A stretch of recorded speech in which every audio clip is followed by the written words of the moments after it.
মাঝে মাঝে একটু একটু ঘোরাঘুরি করলে শরীর মন দুটোই ভালো থাকে।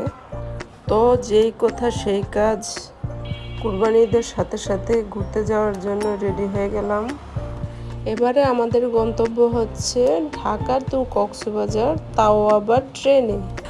আসসালামু আলাইকুম সবাইকে, আমার পেজের সাথে থাকার জন্য ধন্যবাদ। কক্সবাজার যাওয়ার পথে নতুন ট্রেন চালু হয়েছে, তো চলেন আমরা সবাই ট্রেন জার্নি উপভোগ করি এবং কক্সবাজার থেকে ঘুরে আসি। আমরা তো খুব এক্সাইটেড। দেন খুব ভোরে ঘুম থেকে উঠে আগে ফজরের সালাত আদায় করে নিলাম। সালাদ শেষ করে রেডি হয়ে আস্তে আস্তে নিচে নেমে গেলাম। নিচে গাড়ি আমাদের জন্য অপেক্ষা করতেছে। আমাদের ট্রেনের সময় ছিল সকাল 7টা। দেন কমলাপুর রেল স্টেশন থেকে ট্রেনে চড়লাম। ঝিকঝিক ঝিকঝিক করতে করতে ট্রেন একটানা চট্টগ্রাম এসে পৌঁছালো। ট্রেনের মধ্যে সকালে ব্রেকফাস্ট সেরে নিলাম, বিকজ সকাল 7টায় ট্রেন ধরতে হবে। খুব তড়িঘড়ি করে ট্রেনে উঠতে হলো। যাই হোক, ব্রেকফাস্ট মোটামুটি ভালো পর্যায়ে ছিল।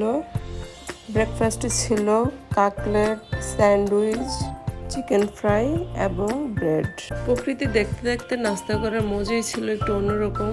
ভালো লাগছিল বাহিরের দৃশ্যগুলা। সুবহানাল্লাহ, আলহামদুলিল্লাহ, আল্লাহর সৃষ্টি কতই না সুন্দর। একটি কথা, আপনাদের একটি অজানা তথ্য বলি। ঢাকা টু কক্সবাজার জার্নিতে সময় লেগেছে 9-10 ঘন্টা। একটু ধৈর্যের সাথে বসে থাকতে হবে। যদিও এটা মজার ছিল। আসলে আমার কাছে সকাল 7টার থেকে দুপুর 3টা পর্যন্ত তেমন কষ্টদায়ক মনে হয়নি। আলহামদুলিল্লাহ, অনেক ভালোভাবে সময় কেটেছে প্রকৃতিকে দেখে এবং কফিতে চুমুকের সাথে। দেন দুপুরে লাঞ্চটাও মোরগ পোলাও দিয়ে সেরে নিলাম, কারণ আমাদের হোটেল বুকিং করা ছিল না। কারণ আমরা ঠিক করেছি হোটেল দেখে শুনে এবং ভালো হোটেলটাই নিব। সেজন্য দুপুরে লাঞ্চের সময়টুকু ওভার হয়ে যাবে।